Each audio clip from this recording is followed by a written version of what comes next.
अस्सलाम वालेकुम नाज़रीन, आप देख रहे हैं न्यूज़ टॉक। मैं हूं यशवीन जमाल। नाज़रीन, अवाम को मुबारक हो क्योंकि पेट्रोल सस्ता हो गया है। पेट्रोल सस्ता इसलिए हुआ है क्योंकि नवाज शरीफ वापस आ रहे हैं। डॉलर भी हम देख रहे हैं कि रुपए के मुकाबले में सस्ता होता जा रहा है। वो भी वजह यही है कि नवाज शरीफ वापस आ रहे हैं। 21 अक्टूबर के बाद की बात करें तो महंगाई जो है वो बिल्कुल शायद खत्म ही हो जाएगी क्योंकि नवाज शरीफ वापस आ रहे हैं। यही कुछ स्टेटमेंट्स हैं, यही एक मौकफ है जो कि हम देख रहे हैं कि पिछले कुछ दिनों से पाकिस्तान मुस्लिम लीग नवाज के दोस्त अडॉप्ट करते हुए दिखाई दे रहे हैं कि इस मुल्क के सभी मसाइल हल हो जाएंगे और होना शुरू हो गए ऑलरेडी क्योंकि नवाज शरीफ वापस आ रहे हैं। पीएमएलएन की बात करें, उनकी अपनी जमात है, मियां नवाज शरीफ साहब की इस वक्त पुरजोश दिखाई देती है, लेकिन उनका जोशो वलवला अपनी जगह। पाकिस्तान पीपल्स पार्टी जो कि एक ऐसी जमात है जो ऑलरेडी इन खदशात का इजहार कर चुकी है कि पाकिस्तान मुस्लिम लीग नवाज सिस्टम के इस वक्त फेवरेट हैं, उनसे वाबस्ता सीनियर सियासतदान खुर्शीद शाह साहब का यह कहना है कि जो रेड कार्पेट बिछाए जा रहे हैं नवाज शरीफ के इस्तकबाल के लिए, वो नून लीग नहीं बिछा रही, वो कोई और बिछा रहा है। उन्होंने यहां तक भी कहा कि मियां साहब अगर अब नहीं सुधरेंगे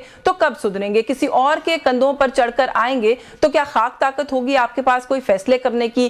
ये भी उन्होंने कहा कि उम्र के इस हिस्से में अगर किसी के साथ डील करके आएंगे तो फिर आपकी सियासत का क्या बचेगा? उन्होंने एग्जैक्टली क्या कहा, पहले आप वो सुन लीजिए, फिर बात को आगे बढ़ाते हैं। जी, आपने सुना, वो कहते हैं हम मियां साहब की भलाई के लिए कह रहे हैं, हम नहीं चाहते कि वोट को इज्जत दो का नारा जो नवाज शरीफ का है वो खुद ही कहीं उसी को चैलेंज कर दें। कुछ इस पर बात करेंगे, साथ ही साथ बात करेंगे मौलाना फजल रहमान। कुछ ही दिन पहले शहबाज शरीफ साहब से मुलाकात होती है, ऐदो पैमा करते हुए नजर आते हैं एक दूसरे के साथ, और अब हम देखते हैं कि वो भी कुछ नाराज, कुछ बिगड़े दिखाई देते हैं। उनका कहना यह है कि ज्यादती अगर की गई तो चूड़ियां हमने भी नहीं पहनी हुई, हम बिफर कर इस दफा मैदान में आएंगे और किसी भी सूरत अपनी सियासत की कुर्बानी नहीं देंगे। कौन कुर्बानी मांग रहा है उनकी सियासत की? वो क्यों महसूस करते हैं कि उनके साथ ज्यादती हो सकती है? इस वक्त जो मामला दिखाई दे रहा है वो ये दिखाई दे रहा है कि हर किसी की जबान पर कोई ना कोई गिला शिकवा हम देख रहे हैं कि है। किसी को लेवल प्लेइंग फील्ड मिलती हुई नजर नहीं आ रही, तो किसी का ख्याल है कि इलेक्शन शफाफ नहीं होंगे। इस सारी सूरत हाल के अंदर आने वाले दिनों में आखिर इस मुल्क में होने क्या जा रहा है, कुछ इस पर बात करने की कोशिश करेंगे। हमारे साथ इस वक्त प्रोग्राम में मौजूद है पाकिस्तान पीपल्स पार्टी से सीनियर सियासतदान है हसन मुर्तजा साहब ने हमें ज्वाइन किया। बहुत शुक्रिया सर आपका, आपके वक्त के लिए। पाकिस्तान मुस्लिम लीग नवाज से राना एहसान अफजल हमारे साथ मौजूद है। थैंक यू सो मच एहसान फॉर योर टाइम ऑल्सो। मैं हसन मुर्तजा साहब आपसे गुफ्तगू का आगाज कर लूं। सर, ये जो रेड कार्पेट आपने भी गिला किया प्रोटोकॉल का कि नवाज शरीफ को प्रोटोकॉल क्यों मिल रहा है, इस पर मैं आपसे बात करती हूँ, लेकिन पहले थोड़ा सा ये कह दीजिएगा, मैं देख रही हूँ कि सोशल मीडिया पर भी एक मुहिम चलाई जा रही है कि पेट्रोल मसनूआत की कीमतों में इजाफा हुआ है, डॉलर रुपी पैरिटी भी बेहतरी की तरफ जा रही है। इसकी वजह यह है कि नवाज शरीफ आ रहे हैं।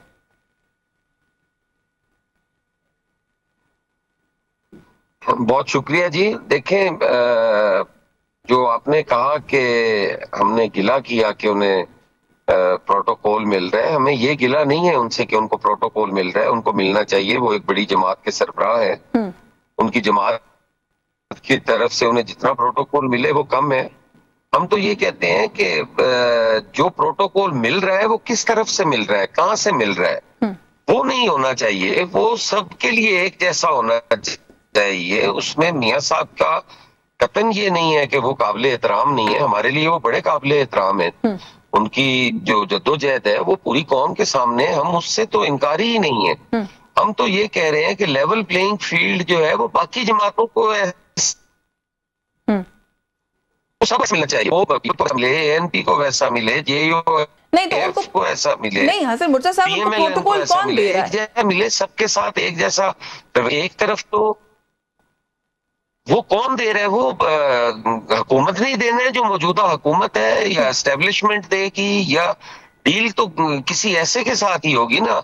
अब मेरे साथ तो डील नहीं होगी उनकी, जो कोई ताकत में होगा उसके साथ। वो बेशक आपकी निगरान हुकूमत को समझ ले, वो जिसको समझ ले, उसमें हमें तो कोई ये नहीं है। और मियां साहब के लिए हमने ये कभी भी नहीं कहा कि मियां साहब को जेल में जाना चाहिए। हम ये जरूर कहते हैं कि मियां साहब को जो कन्विक्शन हुई है उससे उन्हें जो रिलीफ मिलना चाहिए। हमें उनकी पॉलिटिकल विक्टिमाइजेशन में भी कोई शक नहीं है, उनके साथ हुई होगी। उनके फैसले भी गलत हुए होंगे।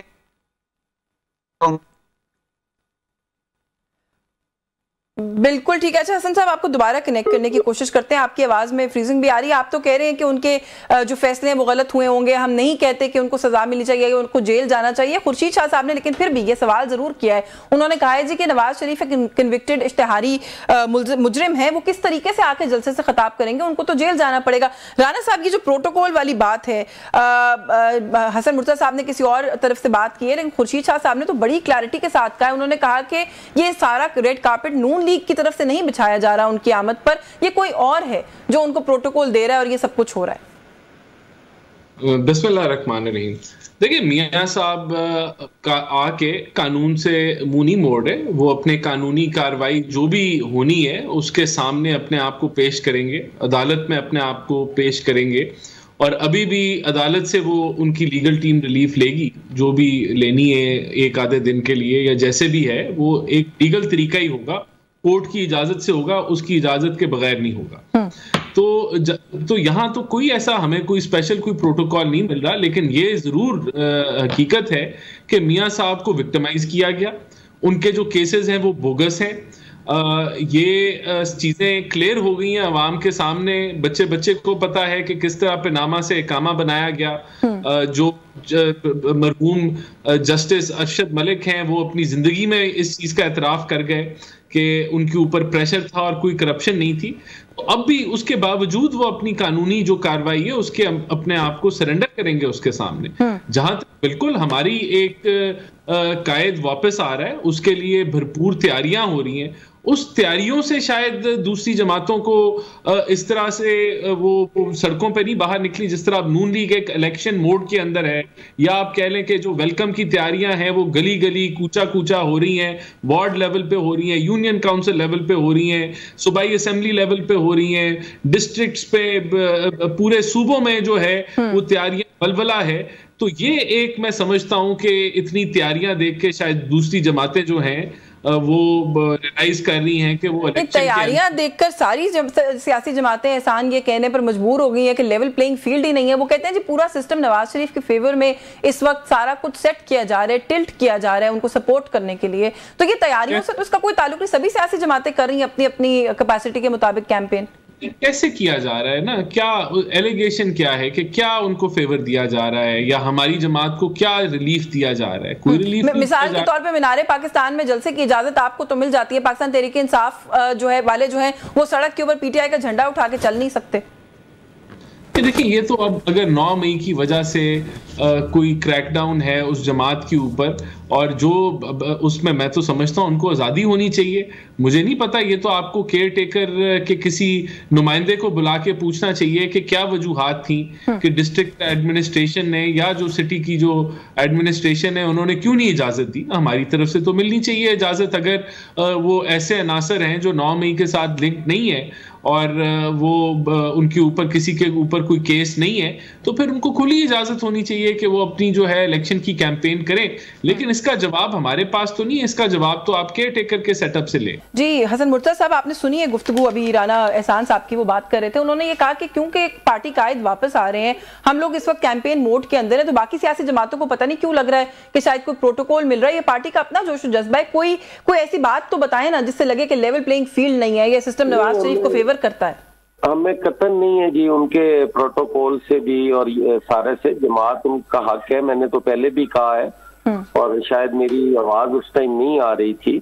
हम तो जो जैसे वो कह रहे हैं जी कि हमें बताएं कौन सा प्रोटोकॉल है, तो हमारे सारे हलकों में जो डेवलपमेंट के काम हो रहे हैं और उनके MNAs करवा रहे हैं, उनके MPs करवा रहे हैं, वो कहाँ से हो रहे हैं जी? वो किस तरह हो रहे हैं? अगर लेवल प्लेइंग फील्ड है तो मेरा काम क्यों नहीं होता और उनके काम क्यों होते हैं? कहाँ से वो डेवलपमेंट फंड आ रहे हैं? और जहां तक ताल्लुक इनके जोशो खरोश का है, वो तो सारा दिन हम देखते हैं जितना इनके हलकों में और इनके पार्टी का जो प्रोटोकॉल है, वो तो इनके कॉर्नर मीटिंग्स और इनके जो जलसे हैं तैयारी के हवाले से कर रहे, उसमें साफ वाजे है। और उस वक्त भी जो आप कह रहे थे कि अपना बड़ा क्लियर कहा है खुर्शीद शाह साहब ने, तो मैंने वही बात की है। गुजारिश सिर्फ इतनी है कि हम कौन कह रहे हैं कि वो तशरीफ लाएं और जलसा न करें या सियासत न करें, उन्हें पूरा हक हासिल है वो करें सियासत। लेकिन एक कन्विक्टेड शख्स जो है वो बेशक बेगुनाह होगा, हम ये नहीं कहते, वो अदालती मामला है, उनको अदालत रिलीफ दे, ठीक है, लेकिन बहरहाल मुनासिब नहीं है कि वो जलसा करे। आखिर अदालतें भी हैं, कानून भी है, आइन भी है। तो ये बात तो खुर्शीद शाह साहब ने कुछ 100% दुरुस्त की है। खुर्शीद शाह साहब ने और भी बहुत सारी बातें की है, मैं उस पर भी आपसे कमेंट लेती हूँ। राना साहब, ये आपने सुनी है गुफ्तगू, वो कहते हैं जी लेवल प्लेइंग फील्ड है तो हमारे लोगों के किए हुए डेवलपमेंट के काम क्यों नहीं होते? नून लीग जो है के लोग जो है मुख्तलिफ हल्कों में कहाँ से काम करवा रहे हैं, इनको फंड्स कहाँ से मिल रहे हैं, कहाँ से सपोर्ट मिल रही है? और साथ ही साथ आपने दूसरा पॉइंट भी सुना, उन्होंने कहा कि मुनासिब नहीं है कि नवाज शरीफ क्योंकि इस वक्त कन्विक्टेड है कि वो आए और आके किसी बड़े जलसे से खिताब करें। देखिए, नंबर एक, मैं इस चीज को डिनाई करता हूं कि कोई डेवलपमेंट फंड्स जो हैं आज भी लग रहे हैं, कोई डेवलपमेंट का काम नहीं हो रहा। मैं इस चीज की तस्दीक करता हूं, हमें हुकूमत के एंड में कुछ फंड्स अनाउंस हुए थे लेकिन उनका ऊपर कोई प्रोग्रेस नहीं है, कोई काम नहीं हो रहा। किसी किस्म के डेवलपमेंट वर्क जो है पूरे पंजाब में इस वक्त जारी नहीं है।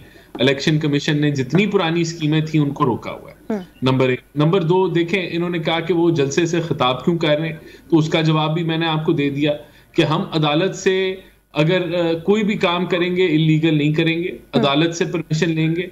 अदालत ने उनको यूके भेजा था इलाज कराने के लिए, उसी अदालत में वो सरेंडर करेंगे। नहीं, तो आप लोगों ने क्या अदालत से परमिशन लेने के लिए अभी कुछ मूव किया है? कोई इसका लीगल वर्क स्टार्ट किया है कि नहीं किया? बिल्कुल, वो जो है वो बेल ली जाएगी और उसके ऊपर लीगल टीम काम कर रही है। वो जब वक्त से पहले इंशाल्लाह हम पूरी उम्मीद है कि हमें मिल जाएगी। जी, मजीद बात करते हैं इसी इशू के ऊपर। मुझे एक ब्रेक का कहा जा रहा है, एक ब्रेक यहाँ पे शामिल करते हैं हमारे साथ।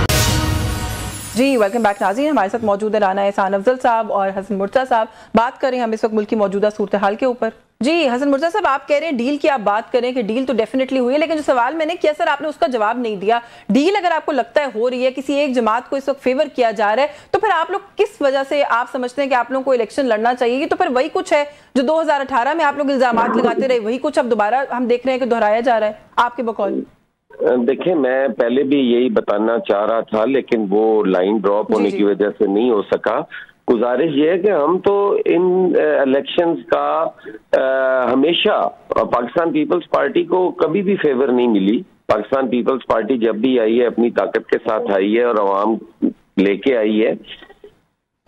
आज हम जो इलेक्शंस नहीं छोड़ रहे, हमने 1985 के अंदर जो गैर जमाती इलेक्शन करवाए गए, हम तस्लीम कर चुके हैं कि हमारी वो गलती थी, हमें इलेक्शन लड़ने चाहिए थे। और इस जमहूरियत के तसलसल को बरकरार रखने के लिए और इसको बहाल करने के लिए पाकिस्तान पीपल्स पार्टी ने बड़ी कुर्बानियां दी हैं। हमने मोहतरमा शहीद जैसी क़यादत खोई हुई है, हमें पता है कि क्या तकलीफ होती है। हमने 300 कारकुन के जनाजे उठाए हुए हैं, हमने आमरीयतें देखी हैं, और इलेक्शन ही वाहिद रास्ता है जो पार्लियामेंट में लेकर जाता है। और पार्लियामेंट लेकिन आप लोगों के बकौल तो इलेक्शन नहीं हो रहा ना, आप लोगों के बकौल तो डील हुई है, डील हो रही है। देखिए, मैं गुजारिश कर रहा हूँ ना, तो इसमें हम फ्री हैंड तो नहीं दे सकते ना कि कोई आए और वो बिल्कुल ये कहे कि बाकी तो जमातें बायकॉट पे हैं, हम इलेक्शन लड़ रहे हैं। हमने आरोज का इलेक्शन भी देखा, हमने उसके बाद 2018 का इलेक्शन भी देखा। अच्छा, एक बड़ी इंपॉर्टेंट डेवलपमेंट है आज के दिन की, मैं उसकी तरफ आती हूँ, लेकिन एक ब्रीफ कमेंट पहले मैं एहसान साहब से ले लूँ। एहसान साहब, आपने अभी हसन साहब की गुफ्तगू भी सुनी, खुर्शीद शाह साहब ने अपनी गुफ्तगू, जिसका मैं बार बार हवाला दे रही हूँ, उसमें यहाँ तक भी कहा कि अगर अब भी नहीं सुधरेंगे मियाँ साहब तो कब सुधरेंगे? वो कहते हैं उम्र के इस हिस्से में भी अगर आप डील्स की सियासत करेंगे तो सियासत तो खत्म हो जाएगी आपकी। देखिए, मुझे ये ऐसा लगता है कि पीपल्स पार्टी के साथ कोई डील का कोई वादा था जो पूरा नहीं हुआ। अच्छा। इनको शक है कि शायद कोई हमें डील मिल गई है, हमें कोई डील नहीं मिली, लेकिन इनका जो कोई ख्वाब था कि इनको शायद कोई आईपीपी के लोग जो हैं वो इनकी तरफ चले जाएंगे, वो नहीं गए। कोई बलूचिस्तान में इनकी तरफ वहां कोई मामलात नहीं बने, कोई पंजाब में कोई बात नहीं बन रही। तो मुझे ये लगता है कि ये जो इनके साथ कोई वादा था डील शील का, वो पूरा नहीं हुआ, तो अब इनको शक है हमारे साथ होगी। हमारे साथ कोई डील नहीं है और ना हम किसी से डील करना चाहते। जी, हसन मुर्तज़ा साहब वो कहते हैं, और ये वैसे राय बहुत से लोगों की है कि पाकिस्तान पीपल्स पार्टी के साथ कहीं ना कहीं कोई अंडरस्टैंडिंग थी मुक्तदर हल्कों की, जो शायद पूरी नहीं होती हुई नजर आ रही, तो पीपल्स पार्टी ये गिला कर रही है लेवल प्लेइंग फील्ड ना होने का। अगर तो हमने डील करनी होती तो हमारे भुट्टो ही ना शहीद होते। हमारी बीबी थोड़ा सा 2023 में आ जाए। मैं बात सुन लेना, बात से आपको सबाक के साथ ही होनी है ना। जी जी जी। इस तरह तो नहीं है ना कि राणा साहब कोई बात कह दें तो उन्हें लग रहा है कि शायद पीपल्स पार्टी डील करके आती है। भाई पीपल्स पार्टी तो जिंदगी में डील करके नहीं आई, और आप बगैर डील के जिंदगी में कभी नहीं आए। आपकी डील जो है वो किस दौर में, मुझे बताया आपने डील आपने नहीं की। आप जब जद्दा से वापस आए आपने नहीं कहा कि हम 5 साल की डील करके गए थे, और फिर अदालत में वो गलत साबित हुआ कि नहीं आप तो 10 साल की डील पर गए हुए थे। हसन मुर्तजा साहब, then is it safe to say and assume, सुन लेना जी आप अपनी बात में, अच्छा चले मुकम्मल करें। हमारी गुजारिश ये है कि ये रिकॉर्ड है, ये रिकॉर्ड का हिस्सा है। इसको कैसे आप कह सकती हैं कि वो माजी है, इसको डिस्कस न किया जाए। माजी की रिवायात देखकर जब दोहराई जाती हैं तो उस पे ये तो नहीं कहा जा सकता कि इसको दोहराया नहीं। अगर आप इजाजत दें तो माजी करीब की एक चीज की मिसाल देके आप मजीद अपने जवाब में उसको भी शामिल कर लें। 16 महीने अभी आप लोगों ने PMLN के साथ गवर्नमेंट की, और आप लोग खुद मुसलसल कह रहे हैं कि शहबाज शरीफ की हुकूमत थी, हम सपोर्ट कर रहे थे। तो अगर ये डील ही करके आते हैं तो 16 महीने पहले भी डील करके आए थे, और फिर उस डील का हिस्सा आप भी थे सर। हम तो ये कहते हैं कि हमने तो ये समझा कि यार ये इतनी मुसीबत में रहने के बाद अब ये कोई असल जमहूरियत की तरफ भी जाएंगे। हाँ। अब ये अपना रवैया बदल लेंगे, लेकिन वो तो बिल्कुल उसके बरक्स हुआ।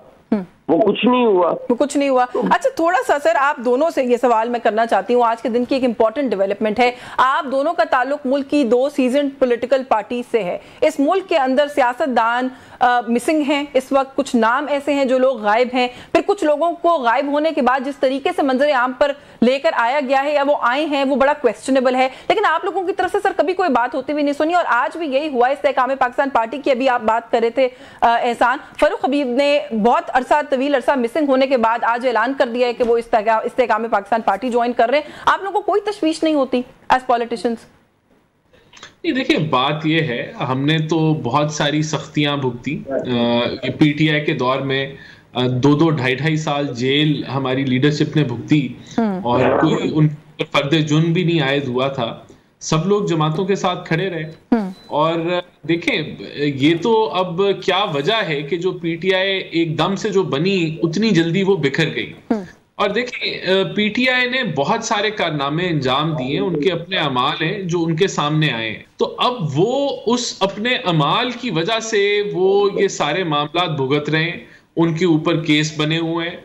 वो उनकी पार्टी जो है वो तितर बितर हो चुकी है, टूट चुकी है, खत्म हो चुकी है। कुछ लोग खड़े हैं, वो भी नए चेहरे हैं। तो ये सारे मामला हम तो कहते हैं कि किसी के साथ भी ना एक बूंद ज्यादा ज्यादती हो, ना एक बूंद ज्यादा उसको कोई फेवरेटिज्म मिले, कोई लाडला हो।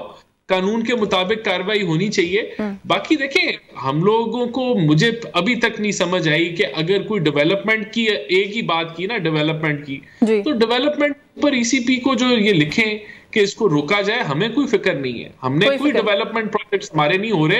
किसी अगर इलाके में कोई हो रही है डेवलपमेंट, उसको रोक दें। बिल्कुल ठीक है। अच्छा, ये जो बात अभी आपने की है ना, आपने बड़ा सादा बना के मसला पेश किया कि ये तो बड़ी सादी सी बात है, लोग पार्टी के साथ थे, लोग बिखर गए, स्टैंड नहीं कर सके। हसन मुर्तजा साहब, आप इत्तेफाक करते हैं सर इतना ही सादा मामला है? उस्मान डार साहब का मिसिंग होना, आके टीवी चैनल पे इंटरव्यू दे देना, सदाकत अब्बासी साहब का मिसिंग होना, इंटरव्यू दे देना, फारूक अब्बासी का एक जमात को, फारूक हबीब का भी आके एक जमात को ज्वाइन कर लेना, ये इतना ही सादा मसला है कि बस लोग बिखर गए हैं PTI से? देखिए, पहले तो मैं ये गुजारिश करूंगा कि जैसे उन्होंने कहा कि ECP को खत लिख दें, और भाई ECP को खत हम क्या लिख दें? हम तो ECP से मुतालबा करते थे कि इलेक्शन करवाएं, उसका जवाब हमें मिलता था PMLN से। हम उस वक्त भी यही बात कहते थे कि आप उनके स्पोक्स पर्सन ना बने, हमारा आपसे मुतालबा ही नहीं है कि आप इलेक्शन करवाएं।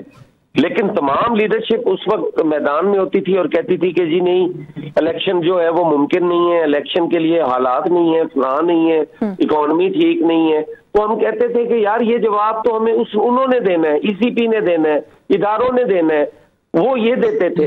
आज कह रहे हैं जी कि डेवलपमेंट की आप ECP को लिख दे। भाई आप तो कह रहे हैं कि हो ही नहीं रही, मैंने कहा है आप आओ, मैं अपने जिले में आपको दिखाता हूँ हो रही है। अब कह रहे हैं कि आप ECP वो यही कह रहे हैं ना कि हमारा तो ख्याल है नहीं हो रही, आपको अगर कोई ऐसा गिला है या आपके पास कोई ऐसी चीज है तो आप चले जाएं इलेक्शन कमीशन के पास। मैं कह रहा हूँ इतने मासूम और भोले तो ना बने। ECP को तो हम अपना कर रहे होंगे, हम सियासत कर रहे हैं ना, हम सारी ऑप्शन इस्तेमाल करने की कोशिश कर रहे हैं कि हमें ये ना हो तो अब ये हमें दिखाएंगे कि फलां जगह आप चले जाओ। मैं तो इनके बात के जवाब में ये अर्ज कर रहा था, जो इन्होंने कहा था कि नहीं हो रही, तो मैंने कहा आए मैं आपको दिखा देता हूँ। चले, मेरे पास वक्त बिल्कुल खत्म हो रहा है, मैं इस्तेमाल करेंगे, हम इन्हें कतई नहीं कहेंगे कि ये बंद कर दें। बिल्कुल ठीक है सर, मेरे पास वक्त बिल्कुल खत्म हो रहा है, अपॉर्चुनिटी मिलती है तो वो करे। आखिर में राणा साहब अगर वन लाइनर कमेंट ये कर दीजिए कि हर किसी की उंगलियां इस वक्त पीएमएलएन की तरफ उठ रही हैं कि आप ही सिस्टम के लाडले हैं, क्या होगा? इलेक्शन हो वक्त पर होगा, नहीं होगा, इस बहस से अगर आगे चले जाए, इलेक्शन हो जाता है, आप लोगों की किसी तरह मेजॉरिटी आ जाती है, कैसे संभालेंगे सूरत हाल को? नहीं देखिए, मुझे तो ये लगता है कि कोई परेशानी लाहक है पीपल्स पार्टी को, क्योंकि वो अभी तक कोई साबित नहीं कर सके, कोई इल्जाम नहीं लगा सकते कि सिस्टम हमें कैसे सपोर्ट कर रहा है। डेवलपमेंट हो रही है तो भाई यानी कि उसको रुकवा दे, हमें तो नहीं फिक्र कि आप उसको रुकवा दें, हमें कोई मसला नहीं है। दूसरा देखिए, इलेक्शन की डेट हमने तो नहीं देनी, इलेक्शन कमीशन ने देनी है। डीलिमिटेशन आपने कराई, जो है सेंसस आपने अप्रूव कराया, मिलके कराया, फिर आप कहते हैं इलेक्शन 90 दिन में करा दें। तो मुझे तो यानी कि इनके बयानिए की भी नहीं समझ आ रही और फिर इनकी शिकायत भी नहीं समझ आ रही, फिर शिकायत ये हमारे साथ ही करी जा रहे हैं। आप कह रहे हैं कि कोई ग्राउंड नहीं है जिसकी बुनियाद पर ये शिकायत ही नहीं है। शिकायत हम तो इनसे करते ही नहीं है, ये तो खुद धक्के में जवाब देते और शिकायत अपने गले डाल लेते।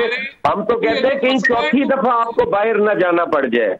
हम तो ये कहते हैं कि इस मुल्क में जमहूरियत को मजबूत होने दे, आपको ही न जाना पड़े। हमने तो यही रहना है यार, हमारी तो कब्रें यहाँ पे। हम आपका क्या, मुझे तो ये दुखी लग रही है पीपल्स पार्टी।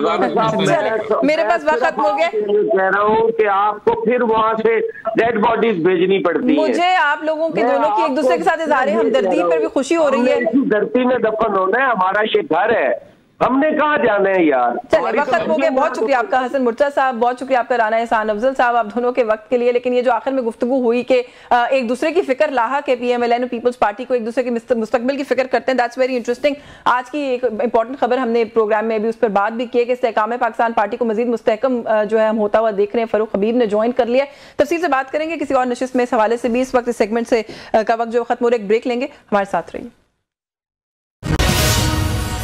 जी वेलकम बैक नाजरीन, जंग की अगर बात करें, जंग के भी कुछ उसूल होते हैं। और अगर बात करें इस वक्त गजा और इसराइल का जो तनाज़ा है उसके हवाले से, तो इसराइल ऐसा लगता है कि वो जो वॉर क्राइम्स के तहत बहुत सारी चीज़ों को आइडेंटिफाई किया गया कि जंग के दौरान भी कुछ चीज़ें हैं जो कि नहीं की जा सकती। हर इस तरह के उसूल को इसराइल इस वक्त रोनता हुआ दिखाई देता है और ऐसा लगता है कि इसराइल तुल गया है इस बात पर कि फ़लस्तीनियों को भूखा प्यासा जो है वो किसी भी तरह ख़त्म करके जो है वो हम देखते हैं वो कहता है कि वो दम लेगा। बल्कि ये कहा गया उनकी तरफ से मुतादिद मकामात पर कि हम लोग गजा को टेंट सिटी बना देंगे, we will raze Gaza to the ground. तो थोड़ा सा इस पर बात करेंगे कि इतने सारे दिनों के बाद जहां पर ग्राउंड पर ट्रूप्स भेजने की धमकी अभी तक जारी है, साथ ही साथ हैवी बम्बार्डमेंट का सिलसिला भी इजराइल की तरफ से जारी है।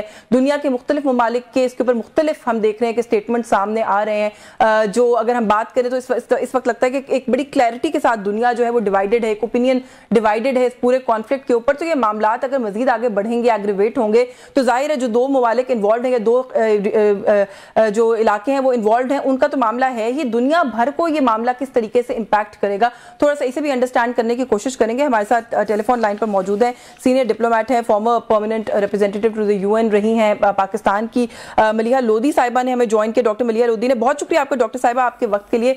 मैं सबसे पहले तो आप इस क्राइसिस को कहीं दुनिया में मजीद एक्सपैंड इस वक्त होता हुआ देख रही हैं, क्योंकि आपने मुख्तलिफ जगहों की जो स्टेटमेंट्स हैं ममालिक की वो भी आपके सामने है, ईरान का बयान भी अब इस वक्त हमारे सामने है कि अगर ये जो तबाही है ये रुकती नहीं है तो फिर ईरान पीछे नहीं हटेगा फिलिस्तीनियों की सपोर्ट के लिए। तो किस तरीके से देख रही हैं, ये कोई एक बिगर क्राइसिस में तो कन्वर्ट होता हुआ नजर नहीं आ रहा आपको सब कुछ? इस वक्त जो सूरत हाल डेवलप हुई है उससे तो ये खतरा जरूर है कि ये फैल सकती है ये लड़ाई खित्ते में, और इसके बहुत ही सीरियस असरात हो सकते हैं दुनिया पे, ग्लोबल स्टेबिलिटी पे। लेकिन अफसोस से कहना पड़ता है कि 10 दिन हो चुके हैं इस लड़ाई के, और रोजाना जो सिचुएशन है गाजा में वो बिगड़ती जा रही है। यहाँ तक के यूनाइटेड नेशंस ने कहा है कि एक humanitarian disaster of catastrophic consequences जो है वो अनफोल्ड हो रहा है गाजा में। लेकिन अफसोसनाक बात यह है कि अभी तक उस किस्म की सफारती कोशिशें हमने नहीं देखी जिससे कि जंग बंदी हो सके। 2 यूएन सिक्योरिटी काउंसिल की मीटिंग्स हो चुकी हैं। आपको मालूम ही है कि जो वाहिद बॉडी है दुनिया की वो है यूनाइटेड नेशन सिक्योरिटी काउंसिल, जिसकी जिम्मेदारी है कि वो, जिसको अंग्रेजी में कहते हैं for maintenance of international peace and security, तो काम तो उनका है कि वो जंगबंदी कराएं। लेकिन अब तक हमने देखा है कि 2 मीटिंग्स के बावजूद, जो लास्ट मीटिंग थी वो 13 तारीख को हुई और उससे पहले 1 हफ्ता पहले हुई थी उससे, तो इन 2 मीटिंग में हमने देखा कि जो मगरबी ममालिक हैं उनकी तरफ से कोई दिलचस्पी नहीं थी जंगबंदी में, बल्कि वो सिर्फ यही चाहते थे कि हमास की कॉन्डमनेशन हो और हमास को डिनाउंस किया जाए। लेकिन फलस्तीनी जो इस वक्त जाने जा रही हैं और शहीद हो रहे हैं, उसके बारे में उनकी कोई वहां पर पोजीशन वाज़े सामने नहीं है। आपने अक़वाम मुत्तहिदा का कहा कि वो कहते हैं it's a huge humanitarian crisis. उन्हीं की जो रिलीफ एंड वर्क्स एजेंसी है उन्होंने भी स्टेटमेंट दिया। उन्होंने कहा कि लगता है कि बाकी की दुनिया भी इस वक्त अपनी इंसानियत खो चुकी है, जिस तरीके से गाजा को स्ट्रैंगल किया जा रहा है और कोई भी आगे नहीं बढ़ता। आप मीटिंग्स की बात करिए, सो स्पीकिंग ऑफ मीटिंग्स, OIC का एक इजलास भी 18 अक्टूबर को जो है वो ड्यू है। तो ये मीटिंग्स और सेशन से ये मामला वैसे तो जाहिर ऑफ कोर्स इंपॉर्टेंट है, मीटिंग्स भी होनी चाहिए, लेकिन किस तरीके से प्रैक्टिकली, जैसे आपने कहा कि एफर्ट तो कोई हो नहीं रहा, फिर इन मीटिंग्स का क्या मकसद है? नहीं, देखें, सबसे जो अहम चीज है वो है कि जंगबंदी, अगर सिक्योरिटी काउंसिल की एक रेजोल्यूशन करारदाद आ जाती है जिसमें कि जंगबंदी का वो कहते हैं, तो फिर तो जंगबंदी होनी पड़ेगी। फिर दोनों साइड्स को जंग यानी कि fighting has to come to an end. लेकिन अभी तक हमने ये नहीं देखा, लेकिन वहाँ सिक्योरिटी काउंसिल में रेजोल्यूशन जरूर है और शायद उस पे आज ही कह रहे हैं कि शायद उस पे कोई वोट हो। अब देखना ये है कि जिसकी बात आपने की कि दुनिया डिवाइडेड है, वो डिवीजन सिक्योरिटी काउंसिल में भी वाजे है ना जी। और देखना ये है कि आया वहाँ पर कोई यूनिटी होती है, कोई यकजहती होती है। इसके पीछे, इस रेजोल्यूशन के पीछे जो कि रूस ने मूव किया है, आपको मालूम है कि चीन भी डी एस्केलेशन की बात कर रहा है जी। लेकिन मसला मगरबी ममालिक का है कि उनकी तरफ से, जिसको P3 कहते हैं, अमेरिका, फ्रांस और UK, उनकी तरफ से अभी तक कोई सपोर्ट नहीं है, कोई हिमायत नहीं है फॉर जंगबंदी, फॉर सीज फायर। जहां तक OIC मिनिस्ट्रियल मीटिंग का ताल्लुक है, हाँ, उसमें देखें, उसका तो पर्पस यही होगा ना कि वो मगरबी ममालिक पे प्रेशर डालें। वो खुद से तो जंगबंदी का जरूर कॉल देंगे, लेकिन OIC तो जंगबंदी नहीं करा सकता, इसलिए कि उसके पास कोई इन्फोर्समेंट मैकेनिज्म नहीं है। लेकिन UN सिक्योरिटी काउंसिल के पास तो है ना। तो अब देखना हमने ये है कि UN सिक्योरिटी काउंसिल पे आया OIC इतना प्रेशर डाल सकती है या नहीं डाल सकती। तो अमेरिकी स्टेटमेंट्स की हद तक तो अमेरिकी सदर ने भी कहा कि ये जो मुहासरा है गजा का, ये इजराइल को महंगा पड़ सकता है, लेकिन बात अगेन वही आ जाती है कि उससे आगे नहीं जा रही। कुछ कॉन्स्पिरेसी थ्योरीज भी फ्लोट कर रही है डॉक्टर साहिबा। कहीं पर यह कहा जाता है कि ये सारा मामला, आपको पता है एंथनी ब्लिंकन की अपनी स्टेटमेंट इस हवाले से कुछ दिन पहले आई थी कि ये ऐन मुमकिन है कि जो सऊदी अरेबिया और इजराइल के ताल्लुकात आपस में बहाल होने की तरफ जा रहे थे, उसको सैबोटाज करने के लिए हमास की तरफ से ये सारा कुछ किया गया। फिर एक कॉन्स्पिरेसी थ्योरी ये भी एग्जिस्ट करती है कि ये सारा कुछ मोसाद को, इजराइल के इल्म में था, लेकिन उन्होंने इसलिए होने दिया ताकि ईरान को टारगेट किया जा सके, क्योंकि आपको पता है पहले दिन से ईरान पर फिंगर पॉइंटिंग हो रही है कि उन्होंने फंड किया, उन्होंने सपोर्ट किया। ये जो इस तरह के कुछ थ्योरीज, नोशंस एग्जिस्ट करते हैं, इनको कैसे देखती हैं? मेरा तो ख्याल है कि हमें जो हकीकत पे मबनी चीजें हैं उन पे फोकस करना चाहिए। अगर हम कंस्पिरेसी थ्योरीज पे जाएंगे तो फिर तो हम कहीं के नहीं रहेंगे। सूरत हाल जो है वो सबके सामने है और वो ग्राउंड सिचुएशन जो है वो एक ह्यूमैनिटेरियन डिजास्टर हो रहा है। मगरबी ममालिक ने अभी कोई जंगबंदी की अपील नहीं की, ये हकीकत है। और ये भी हकीकत है कि जो अरब ममालिक हैं उनकी तरफ से जो हम रिस्पॉन्स चाहते थे अभी तक हमने नहीं देखा। हालांकि ये जरूर है कि जब ब्लिंकन जो US सेक्रेटरी ऑफ स्टेट है, उनकी जो मीटिंग्स अभी हाल में हुई है सऊदी अरेबिया और इजिप्ट के साथ, इजिप्ट के लीडरान के साथ, उनमें अमेरिका को वो सपोर्ट नहीं मिली जो वो चाहते थे इस इशू पे। तो अब हमने देखना ये है कि मुस्लिम ममालिक की तरफ से क्या प्रैक्टिकल स्टेप आता है, कौन सा एक्शन ओरिएंटेड स्टेप है जो वो लेते हैं। सपोर्ट तो नहीं मिली डॉक्टर साहिबा, लेकिन अगेन जो आप बात करिए ना, कोई एक्शन भी तो नहीं हुआ। रफा क्रॉसिंग की अगर बात कर लें, अभी इस वक्त भी जो लेटेस्ट रिपोर्ट थी उसके मुताबिक लोग वहां पर जमा है, लेकिन वो क्रॉसिंग नहीं खुल रही। तो इस तरह की जो ये बड़ी बुनियादी सी एक सपोर्ट और एक बेसिक सी चीज है, वो भी अगर हम नहीं करेंगे तो फिर तो मतलब ये बाकी तो फिर खाली इट्स ऑल टॉक। जी, यही तो सारा मसला है।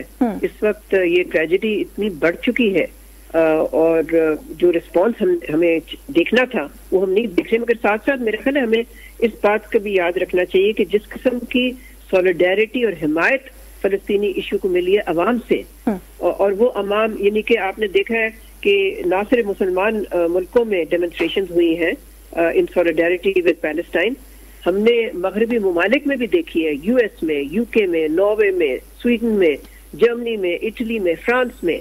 तो अब आप देखें कि पॉपुलर लेवल पे कितनी सपोर्ट है, लेकिन उन्हीं मगरबी ममालिक के जो हुकूमतें हैं उनकी पॉलिसी कुछ और है, और उनकी आवाम कुछ और चाहती है। Will somebody, do you think, will somebody call out Israel जिस किस्म का कि वॉर क्राइम्स वहां पर किए जा रहे हैं? मेरा ख्याल है आज के दिन का कहा गया है कि इसके बाद वहां के अस्पताल ऑपरेट नहीं कर सकेंगे क्योंकि जनरेटर नहीं चल सकते, अद्वियात तो वो पहले ही I think they ran out of it, drinking water नहीं है, लोग वहां पे डिहाइड्रेट हो रहे हैं। 50,000 प्रेग्नेंट औरतें हैं इस वक्त गजा स्ट्रिप के अंदर, जिनमें से 4,000 are due any time. I mean it's a huge humanitarian crisis, और इस सूरत हाल के अंदर भी अस्पतालों को भी बॉम्ब किया जा रहा है, सिविलियन आबादियों को भी बॉम्ब किया जा रहा है, और धड़ल्ले से कहा जा रहा है कि हम गजा को टेंट सिटी बना देंगे। कोई पूछने वाला है? पूछने वाला तो है। मेरा ख्याल है जो जैसे मैं आपको अभी बता रही थी मगर आपने उसका नोटिस नहीं लिया, कि पूरी दुनिया में डेमोन्स्ट्रेशन हो रही है, प्रोटेस्ट डेमोन्स्ट्रेशन हो रही है मगरबी ममालिक में। मेरी बात सुन लीजिए, आपको ये भी मद्देनजर रखना चाहिए ना, हर चीज को आपको डिसमिसिव नहीं होना चाहिए। अगर लोग निकल रहे हैं, हमारे मुल्क में निकले हैं, मुसलमान मुल्कों में निकल रहे हैं, तो जिसकी आप बात कर रही हैं कि कोई इस पे बात नहीं कर रहा, ये गलत है, ये दुरुस्त नहीं है। देखिए, हुकूमत एक चीज होती है और अवाम एक चीज होती है। अवाम की तरफ से पॉपुलर सॉलिडेरिटी का जो मुजाहरा आप देख रही हैं पूरी दुनिया में, वो भी एक बहुत ही अहम फैक्टर है। ये ग्लोबल ओपिनियन काउंट करता है और इससे भी प्रेशर पड़ता है मुख्तलिफ मुल्कों पे।